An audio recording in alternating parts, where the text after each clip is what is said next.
etcétera. Entonces hay montones de formas de violencia. Pero una de las formas de violencia que más preocupa es la crianza de los niños con formas violentas.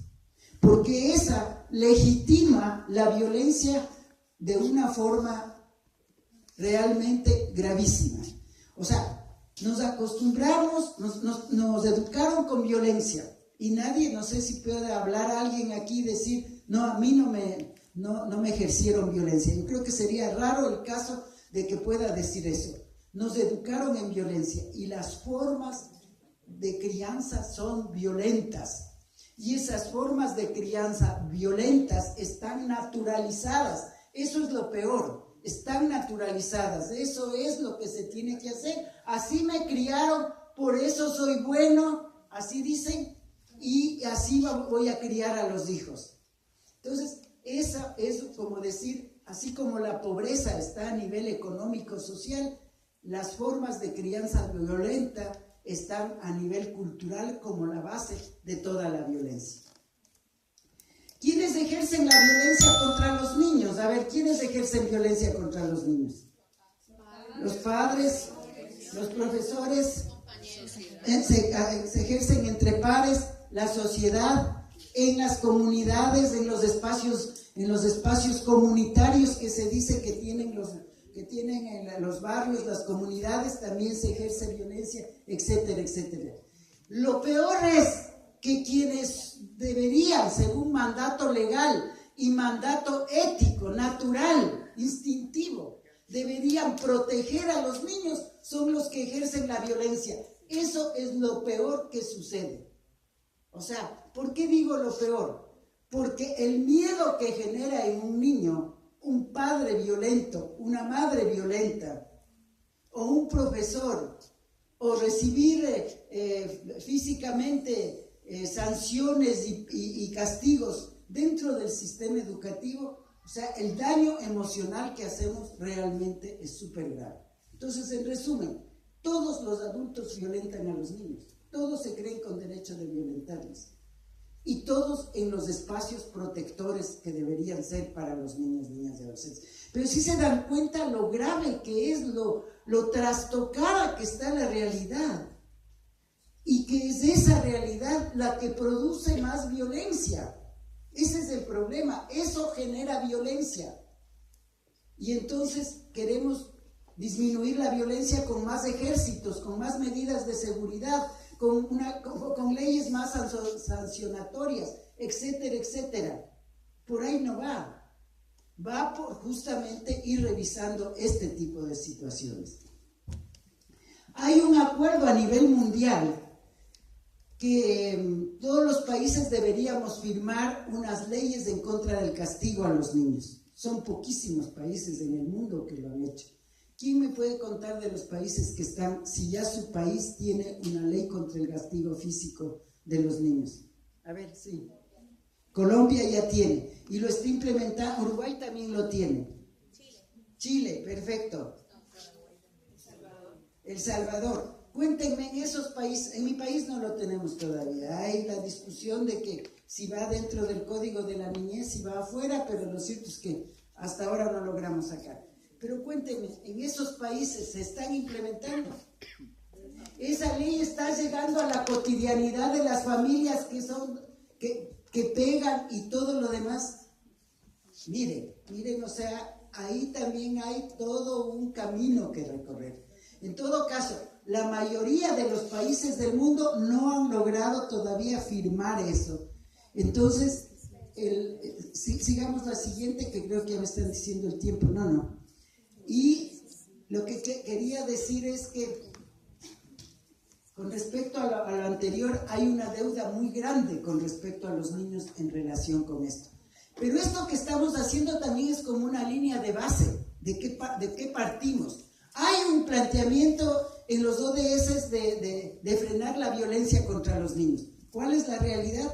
La realidad es que ni siquiera hemos sido capaces de cumplir con esta ley. Y si esa ley está aprobada, ni siquiera se está poniendo en práctica todavía. O sea, esa es un poco la realidad. O sea, no niego que se hacen cosas, pero a mí sí me da la sensación que se hacen mucho en un ambiente como nacional, centralizado, entre instituciones, poniéndonos de acuerdo en un montón de reuniones bonitas, donde que todos estamos de acuerdo y decimos, sí, esto es así. Pero el reto que te vas a donde están las familias, donde están los niños, es muy poco lo que se tiene todavía, muy poco.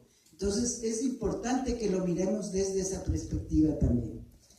Ahora, otra de las mensajes, ideas, fuerzas que yo voy dando en el mundo es el tema de la situación de los adolescentes. La adolescencia es una edad en la cual aumentan los motivos de violencia.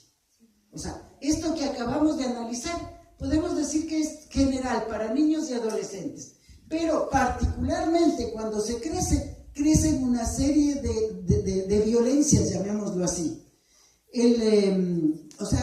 Los adolescentes se ven inmersos a una serie de riesgos nuevos. Eso es lo que queremos decir. Entre esos, ¿qué tipo de riesgos? El consumo de drogas y adicciones, lo de la explotación sexual que hablamos en otro momento. ¿Quién sufre más? Las mujeres adolescentes, las niñas adolescentes. La migración, el reclutamiento, la radicalización o el reclutamiento en bandas o milicias. No es nuestra realidad, es la realidad de Colombia. Podemos decir, no es la realidad de América Latina, es la realidad de África. No, es la realidad de Colombia también. O sea, en general hay un problema. Este tipo de cosas también necesitamos comenzarles a analizar y tomarlos en cuenta. Luego, ¿cuáles son las principales violencias que tienen los adolescentes? No logran tener un acceso a la educación y por lo tanto no estudian, no trabajan. Ustedes se han puesto a pensar qué hacen la mayoría de adolescentes en nuestros países. Y cuando hablo de nuestros países, no hablo de los países europeos, son los únicos que se quedan tal vez aparte, pero del resto del mundo es igualito. ¿Qué hacen los adolescentes que no estudian, que no trabajan? Díganme, ¿qué hacen? ¿Qué hacen? ¿Qué alternativas tienen? ¿Cómo pueden cumplir sus sueños más elementales y cualquier sueño que tienen todos los adolescentes? Pero este tipo de sueños más operativos, como tener las zapatillas de moda, etcétera, etcétera.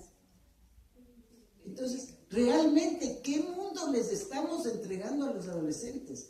No les damos ninguna salida para combatir la pobreza, la desigualdad, la discriminación, el cambio climático que tanto les preocupa. Si hay preocupación en alguien por el cambio climático es en los niños y en los adolescentes. Y cualquier tipo de presión, de situación que haya. Y los que estudian, en cambio, reciben la presión para el estudio.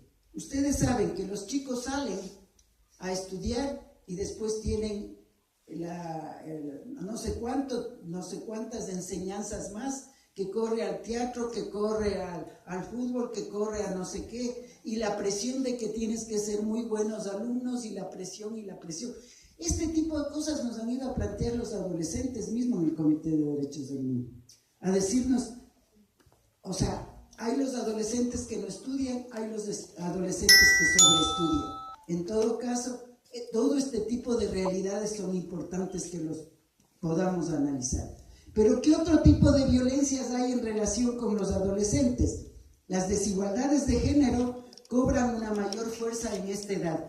Aquí mismo, en España, el año pasado, no me van a dejar mentir, en la última escuela que fuimos, uno de los profesores se quejaba y decía que no sabía cómo explicarse por qué es más fuerte la discriminación y la violencia de género en la adolescencia hacia las niñas. O sea, es una situación que se ve muy marcadamente en la adolescencia. La adolescencia con discapacidad también es otra edad en la cual se exacerba la situación de estos chicos. Y no digamos nada, ya lo escuchamos en estos días, una investigación con respecto a los gays, lesbianas, bisexuales, transgénero e intersexuales.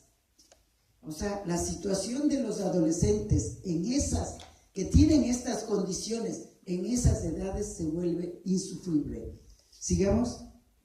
Y sí, yo sé. El tema de los adolescentes indígenas y de las comunidades minoritarias.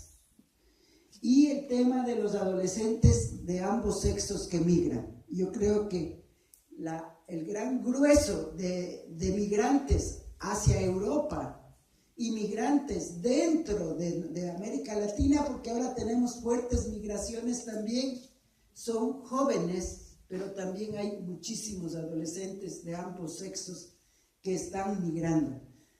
Las lecciones que nos deja la migración del Triángulo Norte, de los países del Triángulo Norte de América Latina, El Salvador, Honduras y Guatemala hacia México, da cuenta de que la mayoría son adolescentes y da cuenta de la situación que viven en esas migraciones, de la situación de abuso sexual, etc. Ustedes sí saben que los coyotes, junto con entregarles los papeles y todas las indicaciones, les entrega también anticonceptivos a las mujeres. O sea, ¿cómo les parece esa situación? ¿Cómo está de legitimada el abuso sexual y la violencia? Les entregan también anticonceptivos porque saben que con seguridad van a ser violadas en el trayecto de llegada hacia Estados Unidos. Esa es la realidad de la cual estamos hablando en este momento. Pasemos. Bueno, creo que lo de las conclusiones ya fui diciendo, que hay un montón de metas para la niñez y adolescencia en los ODS y que eso es importante por esa visibilización, que nos crea la agenda una coyuntura única para trabajar en el tema contra la violencia, pero crea coyuntura para trabajar por la educación de calidad, crea coyuntura para trabajar por una salud de calidad, etcétera, etcétera. Como les dije hace un rato, pongámonos a leer los ODS y veamos qué provecho le sacamos en cada uno de nuestros ámbitos. Y que una cosa importante para mí, y relacionado con lo de la pobreza, ustedes vieron que los ODS tocan aspectos estructurales importantísimos y también aspectos ambientales, actuales. Y eso es súper importante también de los ODS. Sigamos. Con lo que quería terminar es que los estados tienen que ponerse a trabajar en un conjunto de ámbitos para hacer posible que los ODS se den en la práctica. Cambios legales, políticas públicas, inversión pública, en función ya de los objetivos, de las metas relacionadas a la erradicación de la violencia, debería establecer en cada una de las instituciones mecanismos para garantizar que no se cometa violaciones en ese tipo o violencias en todas las instituciones públicas, crear comités interinstitucionales que se hagan cargo de supervisar, de analizar y de trabajar cada uno de estos temas. Pero como se decía, sigamos, pero como se decía, esto no está dándose y ese es el problema, esa es la razón por la cual pedimos hablar de este tema. Y la sociedad civil nos corresponde trabajar, y he insistido mucho en eso, difundir los ODS, dar a conocer a los propios niños. Ojalá que el próximo año, por ejemplo, en la gira podamos prever dar los ODS de inversión infantil a los niños. Un ratito, un video, es un video que podamos pasar en todos los eventos que vayamos con niños, por decir algo, por poner un ejemplo concreto. Exigir su cumplimiento a nivel nacional y local y sumarse activamente a procesos que se están dando para comprometer a los estados frente a estas metas en contra de la violencia, que es esto que se llama Alianza Global, que está integrada por un montón de instituciones, entre esas UNICEF, y también acuerdos que se dan en el Alianza Global es de todo el mundo, son un conjunto de instituciones que están trabajando para hacer cumplir a los estados estas metas. Pero en nuestros países está Mercosur y está el propio Instituto Interamericano de la Niñez y una serie de instancias que también están trabajando y que habría que entrar a apoyarlos. Creo que eso es todo. En todo caso, espero dejarles la inquietud. No puede seguir la agenda de los objetivos de desarrollo sostenible a un lado.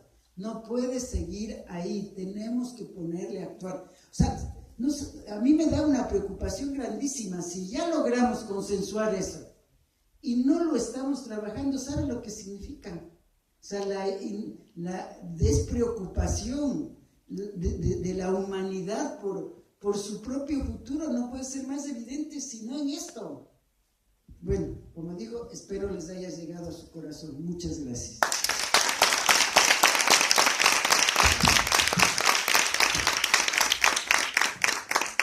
¿Alguna pregunta si la tienen, cierto? Sí. Bueno, sobre los actores de la agresividad, de la agresión, también están las instituciones. Sí, sí. Y lo terrible es cuando no nos damos cuenta, por nuestra cultura, por nuestras costumbres, que estamos agrediendo e institucionalmente seguimos favoreciendo esas agresiones. Por ejemplo, España acaba de ser denunciada por el Comité de Derechos de las Naciones Unidas de las Personas con Discapacidad, porque a pesar que en 2008 firmó con la ONU, sigue incumpliendo y sigue segregando a los niños y niñas, los sigue sacando de sus aulas, lo cual es una forma de agresión. No nos damos cuenta de ello, incluso en los sectores más directamente implicados se ha llegado a decir, escrito incluso, que es que el comité está equivocado. Es decir, que esos derechos no tienen por qué cumplirse o que está mal que se cumplan. Es decir, los niños con algunas diferencias, los que tienen diversidad funcional, deben estar en otros sitios. Y no nos damos cuenta que estamos pensamos que quienes agreden son los otros, no nosotros, y no llegamos a verlo. Y eso espero una opinión. Sí. Y la pregunta es, ¿qué 3 países no lo han firmado? No sé exactamente qué 3 países no lo han firmado, pero no son de los grandes, ¿no? Cuando estaba revisando esto, estaba averiguando y justo UNICEF nos dio una charla justo sobre esto hace unos días en otro congreso y tampoco supo decirlo, no sé qué 3 países, pero podemos averiguarlo. Y con respecto a la violencia institucional que usted decía, gracias por traerlo, o sea, yo creo que no lo hablé lo suficiente y es súper importante, súper importante. Por ejemplo, el caso de Sename en Chile, estás aquí, ¿no es cierto? Lo de Sename en Chile es el Servicio Nacional del Menor, así se llama. Se ha visto que hay más de 1.160 casos de muertes de niños dentro de la institución Sename, que debía haber protegido a esos niños. Y al parecer, la relación más clara que hay es una medicación. O sea, más del maltrato, les sobremedicaban con remedios psiquiátricos que a la larga les producía una serie de problemas de salud y hasta la muerte. O sea, mira tú, o sea, no estoy hablando de cuando habían cuando se llamaban albergues o cuando se llamaban así, que era el siglo pasado, mediados del siglo pasado. Estoy hablando de hoy. Y hace unos meses, en este año, creo que mayo o junio, les llegó justamente un llamado de atención del Comité de Derechos del Niño sobre este asunto, poniéndoles una serie de medidas, porque realmente la situación es espantosa. En mi país, en Ecuador, hubo desde el 2017-2018 una serie de denuncias de abuso sexual en el sistema educativo. 7.900 casos en los últimos 6 años de abuso sexual en el sistema educativo. ¿De qué estamos hablando? Si ya nos vamos a datos, ahorita les puedo dar estos datos. O Uruguay, ya se fue la compañera de Uruguay. Me acuerdo que en una de las visitas que hice como comité, el caso de las muertes de los chicos en los centros de adolescentes infractores. ¿Cuántos chicos han muerto? O Guatemala, el año pasado, el 8 de marzo del 2017, murieron 43 niñas quemadas en un centro de cuidado de los niños. 43 niñas quemadas. ¿Saben? O sea, yo me ponía a pensar cómo es que no salieron, pero les taparon las puertas con colchones de un material súper inflamable y murieron quemadas. O sea, estamos hablando, te pongo 3 ejemplos de lo que tú acabas de decir. Y la institución familia, ¿cuántos casos de incesto hay? Sobre eso ni siquiera tenemos investigaciones. Es lo más difícil. Y la institución iglesia, ¿cuántos casos de pederastia clerical existen en el mundo? Se dice que 100,000 casos existirían en el mundo. Entonces díganme, ¿cómo se pueden sentir los niños? ¿Cómo se pueden sentir los niños? Solo. Con esta situación en general, con una sensación de inseguridad total, de desprotección.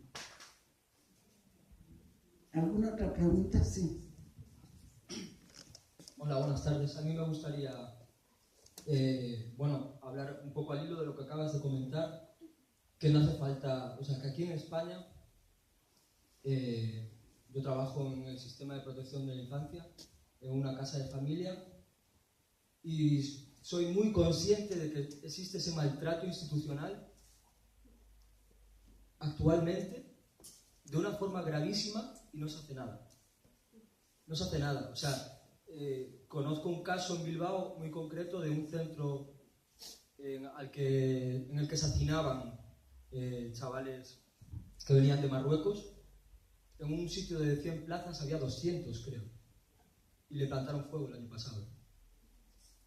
Porque era una forma de decir... Basta. Basta ya. Sin ir más lejos, te enteras de casos de niños que desde los 2 años, 1 año, desde recién nacidos, hasta los 12, 13 que llegan a ser protegidos, han sufrido maltrato, negligencia, abusos, y hay informes desde pequeños y no se hace nada hasta que tienen una edad que el daño es tan irreparable que no entiendo cómo se puede permitir. Y eso pasa en España, no estamos hablando de otras realidades lejanas. Y a mí me indigna mucho, por eso estoy aquí. Muchas gracias.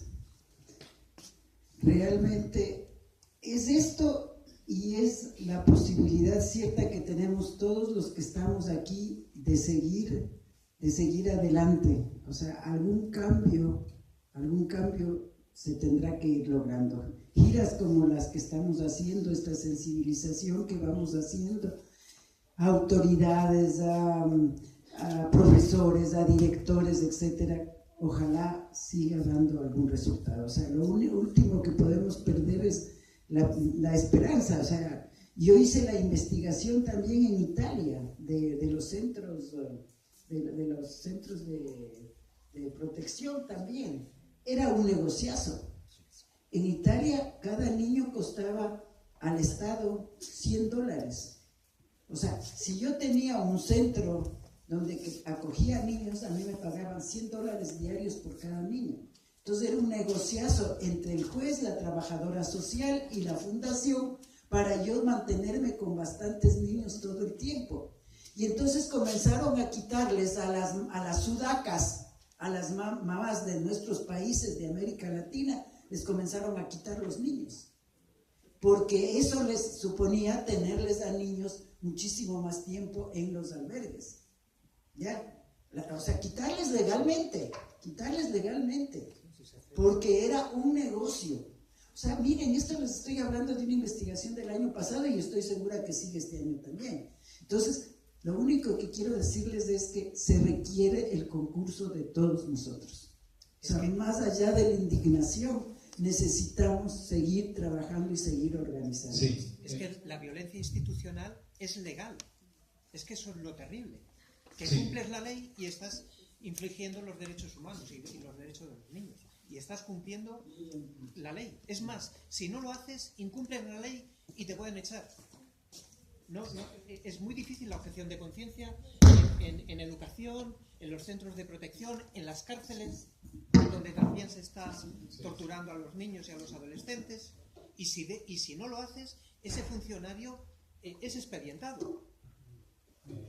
Bueno, en este tema particular voy a intervenir, yo creo que por primera vez en el Congreso desde un punto de vista técnico, porque de hecho tenéis el material que tenéis, el libro, el compañero Osman y yo lo hemos escrito en concreto sobre los niños migrantes, pero bueno, en general yo llevo bastantes años viajando por todo el país, dando formación a educadores de centros de protección.